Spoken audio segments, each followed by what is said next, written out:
Hello students, welcome back to Mukesh computer academy. चलिए आज हम लोग M2R5 के 25 क्वेश्चंस को और डिस्कस करने वाले हैं जो कि वो लेवल के एग्जाम में पूछे भी गए हैं और पूछे भी जाएंगे। तो चलिए हम लोग टाइम को वेस्ट ना करते हुए क्वेश्चन को देखते हैं। जैसे कि आपकी स्क्रीन पे यहाँ पे क्वेश्चन दिख रहा है कि which is not a domain name extension. इसमें से कौन सा ऐसा एक्सटेंशन है जो डोमेन नेम नहीं है। जैसे फर्स्ट दिया हुआ है MIL, दूसरा दिया है ORG, तीसरा है NT, चौथा है कॉम। तो मैं बता दूं, मिल जो होता है वो मिलिट्री के लिए यूज होता है, ORG और नेशंस के लिए यूज होता है, NT किसी के लिए नहीं यूज होता है, और जो हमारा डी है .com, ये कॉमर्शियल वेबसाइटों के लिए यूज होता है। तो इसका जो सही आंसर है आंसर नंबर सी, ये किसी भी तरीके का डोमेन एक्सटेंशन नेम नहीं है। अगला क्वेश्चन हम लोग देखते हैं, What is FTP program used for? FTP program का यूज किस लिए करते हैं? Transfer file to and from an internet server के लिए, या डिजाइनिंग ऑफ वेबसाइट के लिए, या कनेक्टिंग टू द इंटरनेट के लिए, नन ऑफ वर्क के लिए। तो यहाँ पे ये पूछ रहा है कि जो हमारा FTP प्रोग्राम है वो किस लिए यूज किया जाता है। तो FTP प्रोग्राम जो होता है वो हमारा ट्रांसफर से फाइल के लिए यूज होता है to the from internet server के लिए। तो इसका जो सही आंसर है पहला है, क्योंकि यहाँ पे FTP का फुल फॉर्म होता है फाइल ट्रांसफर प्रोटोकॉल। ये एक तरीके का प्रोटोकॉल होता है जो हमारी फाइलों को ट्रांसफर करता है एज अ सर्वर। चलिए अगला क्वेश्चन हम लोग देखते हैं, next third number question, which of the following are commonly found on web pages. में क्या ही करते हैं, इंटरनेट, हाइपरलिंक्स, इंट्रानेट, या ऑल ऑफ एबव। तो इसका जो सही आंसर है वो हमारा है हाइपरलिंक्स। हम लोग वेब पेजों में डिफरेंट टाइप के पेजेस को जोड़ के एक कंप्लीटली वेबसाइट्स बनाते हैं। तो यहाँ पे हम लोग क्या करते हैं, हाइपरलिंक्स को लेते हैं, क्योंकि हाइपरलिंक्स मतलब क्या होता है, जुड़ना। यहाँ पे मल्टी टाइप की फाइलों को, मल्टी टाइप के पेजों को जोड़ के एक वेब पेज क्रिएट करके कंप्लीटली और एक वेबसाइट को डिजाइन कर लेते हैं। चलिए अगला क्वेश्चन देखते हैं, क्वेश्चन नंबर 4 कह रहा है, What is the correct syntax in HTML for creating a link on a web page? Web page बनाने के लिए हमें HTML का लिंक का जो सिंटेक्स है वो क्या है। लिंक src edu.html, या बॉडी लिंक edu.html, या a src edu.html, या हमारे पास यहाँ पे a href edu.html। तो इसका जो सही आंसर है आंसर नंबर डी सही है। हम लोग यहाँ पे एंकर टैग और रेफरेंस देके हम किसी भी तरीके की फाइल को, लिंक को हम लोग यहाँ पे लिंक कर सकते हैं अपने वेब पेज में। अगला क्वेश्चन देखते हैं, क्वेश्चन नंबर 5 है, विच of the following is an attribute of A table tag. Table tag के लिए हमें किस एट्रीब्यूट की जरूरत होती है, हमें उसको लेना। पहला देखिए src, दूसरा है लिंक, तीसरा है सेल्स पैडिंग, या बोल्ड। तो मैं बता दूं कि यहाँ पे अगर इमेज के लिए होता तो हम लोग एट्रीब्यूट src यूज कर रहे होते हैं। अगर हमारे पास किसी तरीके की कोई एक्सटर्नल फाइल होता तो वहां पे हमें लिंक का यूज करना होगा। बोल्ड जो होता है कि स्टाइल टैग के लिए होता है, फॉन्ट की स्टाइलिश के लिए होता है। लेकिन यहाँ पे जो ये सेल्स पैडिंग्स है ये हमें टेबल टैग के एट्रीब्यूट का काम करता है। तो इसका जो सही आंसर है आंसर नंबर सी आपका सही है। अगला क्वेश्चन देखते हैं, question number 6, Choose the correct HTML tag to make the text bold. Text को बोल्ड करने के लिए हमें किसकी जरूरत पड़ती है, बी टैग की, बोल्ड टैग की, या स्ट्रॉन्ग टैग की। तो यहाँ पे मैं आपको बता दूं कि किसी भी टेक्स्ट को बोल्ड करने के लिए हम लोग बी टैग का भी यूज करते हैं, स्ट्रॉन्ग टैग का यूज करते हैं। दोनों टैगों का यूज करके हम लोग अपने टेक्स्ट को बोल्ड कर सकते हैं। तो जो इसका सही आंसर है आंसर नंबर डी आपका सही है, मतलब कि ए और बी दोनों ऑप्शन हमारे यहाँ पे सही है। अगला क्वेश्चन हम लोग देखते हैं, अगला क्वेश्चन हमारा है, which HTML tag would be used to display power in expressions। a plus B की पावर अगर निकालना है तो हमें क्या यूज करना पड़ेगा, टैग SUP सुपर का करना होगा, SUB सबस्क्रिप्ट का करना होगा, या बी टैग का यूज करना होगा, या पी टैग का। तो मैं बता दूं कि अगर किसी की पावर बनाना होता है तो हम लोग यहाँ पे SUP सुपर टैग का यूज करेंगे। अगर यहाँ पे हमें बेस नीचे करना होता तो हम लोग यहाँ पे सब का यूज करते हैं। इसलिए यहाँ पे ऊपर है 2 की पावर है, इसलिए हम लोग यहाँ पे जो ऑप्शन नंबर ए है वो आपका सही है। चलिए अगला क्वेश्चन देखते हैं हम लोग। Choose the correct HTML code to create an email link. अब यहाँ पे ईमेल लिंक बनाने के लिए इसका सही आंसर क्या होगा? तो ईमेल लिंक बनाने के लिए हमें यहाँ पे ahref admin@mcqsets.com का यूज करेंगे, या ahref admin ganesh@mcqsets.com का यूज करेंगे, या यहाँ पे मेल admin@mcq.com इसका यूज करेंगे, या यहाँ पे हम लोग मेल href इसका यूज करेंगे। तो जो इसका सही आंसर है हमारे पास यहाँ पे आंसर नंबर बी सही है। हम लोग ahref एडमिन किस और यहाँ पे हम लोग गणेश mcqsets.com मतलब कि यहाँ पे एक एडमिन और यहाँ पे किसी एक यूजर का नेम एजरेट, फिर हम लोग यहाँ पे .com का यूज कंप्लीटली करके एक कंप्लीटली लिंक बना सकते हैं। इसलिए यहाँ पे जो आंसर नंबर बी है ये करेक्ट है। अगला क्वेश्चन हम लोग यहाँ पे देखते हैं। नेक्स्ट क्वेश्चन है choose the correct HTML tag for the largest heading. हमें लार्जेस्ट हेडिंग के लिए हमें किस टैग की जरूरत पड़ती है? तो लार्जेस्ट हेडिंग के लिए हमें यहाँ पे H1 या H6 या H10 या हेड। तो मैं बता दूं यहाँ पे हेडिंग जो स्टार्टिंग होती है वो H1 से होती है, मतलब कि लार्जेस्ट, और स्मॉलेस्ट जो होती है H6 होती है। तो H10 तो कोई का यूज ही नहीं होता है, और ये हमारा एक सेक्शन है जो कि HTML के वेब पेज को क्रिएट करते समय हमें जरूरत पड़ती है। अभी यहाँ पे इसने पूछा है हेडिंग के बारे में, तो सबसे बड़ी जो हेडिंग होती है H1 होती है और सबसे छोटी हेडिंग जो होती है H6 होती है। लेकिन हमारे क्वेश्चन में पूछा गया कि लार्जेस्ट हेडिंग कौन सी, तो इसका सही आंसर होगा ए। यहाँ पे H1 का यूज करके हम लोग किसी भी हेडिंग को, लार्जेस्ट हेडिंग को बना के अपने डॉक्यूमेंट में सपोर्ट करा सकते हैं या डिस्प्ले करा सकते हैं। अगला क्वेश्चन है question number 10। Output of XML document can be viewed in a. अगर हमें XML डॉक्यूमेंट को बनाया है तो हम क्या करेंगे? वर्ड प्रोसेसर्स पे या वेब ब्राउजर्स पे देखेंगे, नोटपैड पे, नन ऑफ एबव। तो यहाँ पे जो हम लोग XML डॉक्यूमेंट्स की जो फाइल बनाते हैं उसको देखने के लिए, इसका आउटपुट देखने के लिए हमें वर्ड प्रोसेसर की जरूरत पड़ेगी।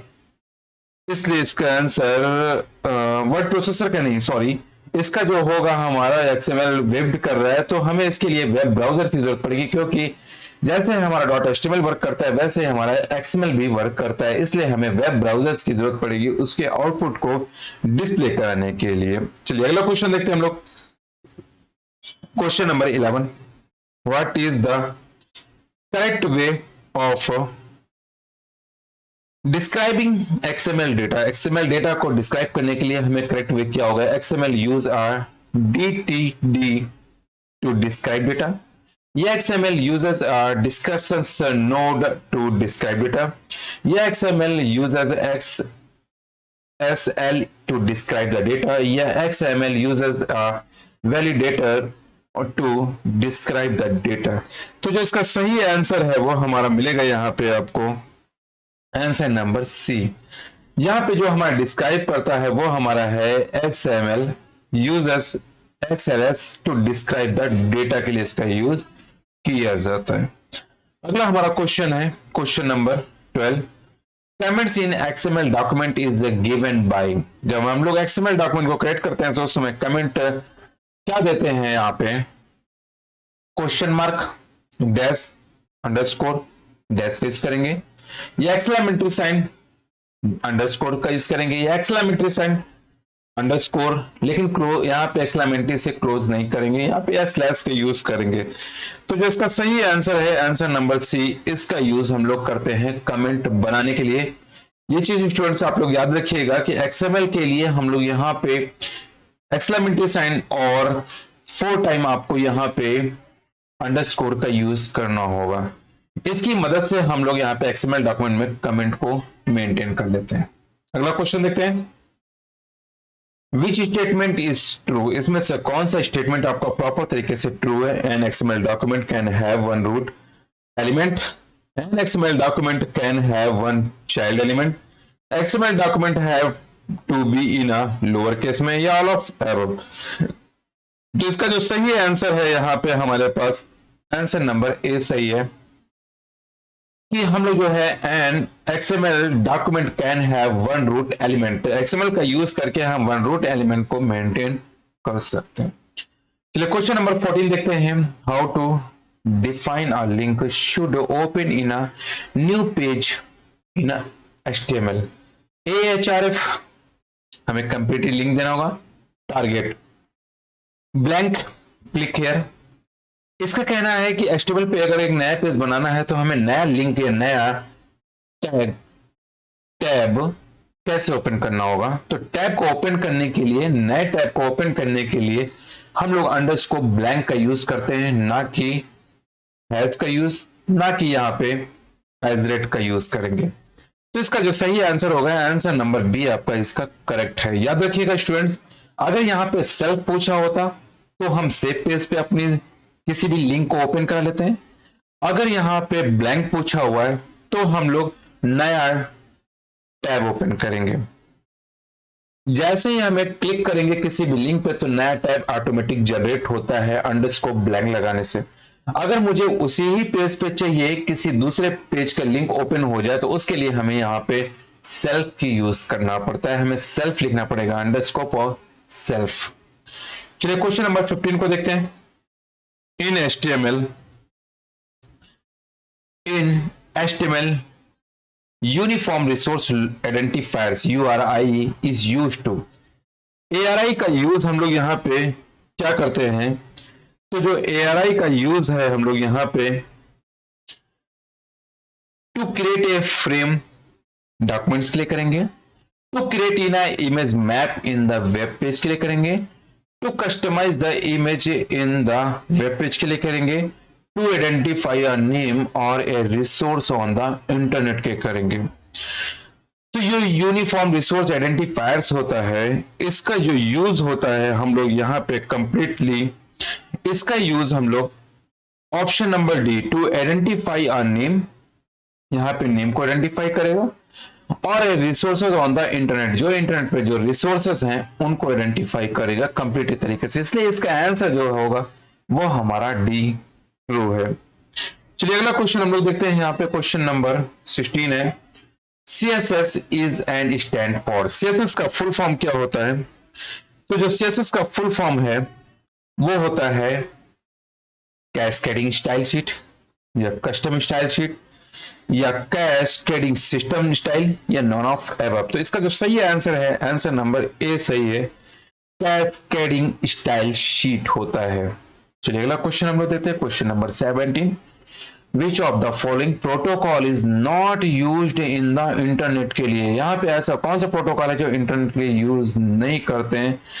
टेलनेट, WERL, या HTTP, या यहाँ पे हम लोग यूज कर रहे हैं गोफर का। तो यहाँ पे जो यूज होने वाला है इसका जो सही आंसर है हमारे पास WIRL है। RL यहाँ पे प्रोटोकॉल इंटरनेट के लिए यूज नहीं किया जाता है। अगला क्वेश्चन देखते हैं हम लोग। Question number 18, who invented world wide web? WWW के फादर कौन थे? तो सभी को पता है कि WWW के फादर जो है हमारे टिम बर्नर्स ली हैं। तो इसका जो आंसर है आंसर नंबर डी आपका सही है। चलिए अगला क्वेश्चन देखते हैं। What is the use of web front in HTML? That is the core front that is used to develop web pages के लिए करते हैं। That enable to use front over the web without installation क्या करना होगा? That is the special font that developed by Microsoft corporation के through, या all of above. तो इसका जो सही आंसर है वो आंसर नंबर बी है हमारे पास यहाँ पे, क्योंकि वेब फ्रंट करने के लिए हमें front over the web without installation की जरूरत पड़ेगी। हमें किसी तरीके की कोई इंस्टॉलेशन की जरूरत नहीं पड़ेगी। नॉर्मल अगर वेब पेज होगा तब भी हम लोग उसका डिस्प्ले कर सकते हैं। यहाँ पे जरूरी नहीं कि जो भी वेब ब्राउजर हो वो पेड ही हो। अगर बाय डिफॉल्ट भी है तब भी हम अपने वेब पेज को यूज में ला सकते हैं। अगला क्वेश्चन हम लोग है question number 20। What is TT tag in HTML? HTML में टीटी टैग का यूज क्या होता है? It renders a font as a teletype text font style. आप देख पा रहे होंगे कि तीनों के तीनों आंसर हमारे सेम नजर आ रहे हैं। बस यहाँ पे टेलीटाइप, यहाँ पे ट्रू टाइप, यहाँ पे टर्न टाइप का यूज किया गया है। बाकी तीनों में कोई चेंजेस नहीं है। तो बच्चों ध्यान रखना है कि इसी तरीके से छोटी छोटी मिस्टेक की वजह से हमारे एक एक नंबर कट जाता है। तो हमें ध्यान रखना है क्योंकि टीटी का फुल फॉर्म होता है टेलीटाइप, इसलिए इसका जो सही आंसर है वो हमारा है a, it rendered font as a teletype. ये हमारे टेक्स्ट फॉन्ट स्टाइल के लिए यूज होता है। तो जो हमारा टीटी टैग है ये भी एक जो हमारा स्टाइलिश टैग के रूप में लिया जाता है। चलिए अगला क्वेश्चन देखते हैं, question number 21। What is the use of forms in HTML? यहां पे हम लोग फॉर्म के लिए क्या यूज करते हैं? तो to display content of email के लिए, टू डिस्प्ले एनिमेशन इफेक्ट के लिए, ऑल कलेक्ट यूजर्स इनपुट के लिए, नॉन ऑफ एबव। तो यहाँ पे जो फॉर्म्स होता है वो हमारे यूजर्स की जितनी भी इंफॉर्मेशन होता है उनको स्टोर करने के लिए किया जाता है, इसलिए इसका आंसर नंबर सी सही है। चलिए अगला क्वेश्चन देखते हैं, question number 22। What is the use of iframe in HTML? Iframe का यूज किस लिए करते हैं एचटीएमएल में? To display a web page within a web pages के लिए, to display a web page with an animation effect के लिए, या to display a web page without browser के लिए, या यहाँ पे ऑल ऑफ एबव के लिए। तो जो इसका यूज क्या होगा, आप स्टूडेंट्स मैं आपको 2 मिनट का टाइम देता हूं और आई फ्रेम का बताइएगा इसका सही आंसर यहाँ पे क्या होगा।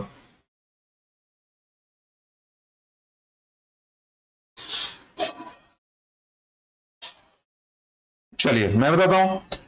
आई फ्रेम का यूज होता है यहाँ पे हम लोग to display web page with web pages को देखने के लिए। यहाँ पे हम लोग एनिमेशन इफेक्ट भी देख सकते हैं, विदाउट ब्राउजर के भी हम लोग इसको डिस्प्ले करा देते हैं। मतलब इसका जो सही आंसर होगा वो ऑल ऑफ एबव होगा। चारों के चारों सॉरी तीनों के तीनों आंसर यहाँ पे प्रॉपर सही है, इसलिए आंसर नंबर डी आपका सही है। चलिए अगला क्वेश्चन देखते हैं, क्वेश्चन नंबर 23 है FTP is and stand for. FTP का फुल फॉर्म क्या होगा यहाँ पे? फाइल ट्रांसफर प्रोटोकॉल, या यहाँ पे फाइल ट्रांसमिशन प्रोटोकॉल, या फाइल ट्रांसलेशन प्रोटोकॉल, या फाइल ट्रांसफर प्रोटोकॉल होगा। सो यहाँ पे ट्रांजिशन प्रोटोकॉल था, यहाँ पे फाइल ट्रांसफर प्रोटोकॉल। तो इसका जो सही आंसर है वो हमारा आंसर नंबर डी है, क्योंकि एफटीपी का फुल फॉर्म होता है फाइल ट्रांसफर प्रोटोकॉल होता है, क्योंकि ये ट्रांजिशंस नहीं करेगा, ट्रांसमिशंस नहीं करेगा, ट्रांसलेशंस नहीं करेगा, लेकिन ये फाइल को ट्रांसफर करने का काम करता है। चलिए अगला क्वेश्चन देखते हैं, क्वेश्चन नंबर 24 है which HTML tag will use to scroll a text in a web page? हमें वेब पेज में स्क्रॉल करने के लिए किसका यूज करना पड़ता है? मार्क्यू का, स्क्रॉल का, राउंड का, या यहाँ पे गो का। तो इसका जो सही आंसर है, आंसर नंबर ए है, मार्क्यू टैग का यूज करके हम लोग अपने टेक्स्ट को अपने वेब पेज पे स्क्रॉल कर सकते हैं आसानी से। चलिए अगला क्वेश्चन हम लोग यहाँ पे देखते हैं, क्वेश्चन नंबर 25 है विच ऑर्गेनाइजेशन से डिफाइन द वेब स्टैंडर्ड्स? के लिए माइक्रोसॉफ्ट कॉर्पोरेशन ने किया था, आईबीएम कॉर्पोरेशन ने किया था, यहाँ पे world wide web corporation consultation ने किया था, या एप्पल आईएनसी ने किया था? तो जो इसका सही आंसर है यहाँ पे एप्पल आईएनसी ने किया था। तो इस तरीके से हमने 25 क्वेश्चंस को कवर किया। तो प्लीज स्टूडेंट्स ज्यादा से ज्यादा एमसीक्यू पे विशेष ध्यान रखिएगा, जैसे कि इस बार का जो एग्जाम होने वाला है वो प्रॉपर तरीके से ऑनलाइन एग्जाम होगा। इस बार एमसीक्यू एग्जाम्स ओमार शीट पे नहीं होंगे। इस बार जो भी क्वेश्चंस होंगे वो आपकी ऑन स्क्रीन पे होंगे, जिसमें आपको ओमार शीट भरने की जरूरत नहीं पड़ेगी। तो चलिए हम लोग नेक्स्ट वीडियो में मिलेंगे नेक्स्ट क्वेश्चन के साथ, जो कि आपके ओ लेवल में बहुत ही इंपॉर्टेंट होंगे आपको एग्जाम को क्रैक करने के लिए। तो थैंक यू स्टूडेंट्स।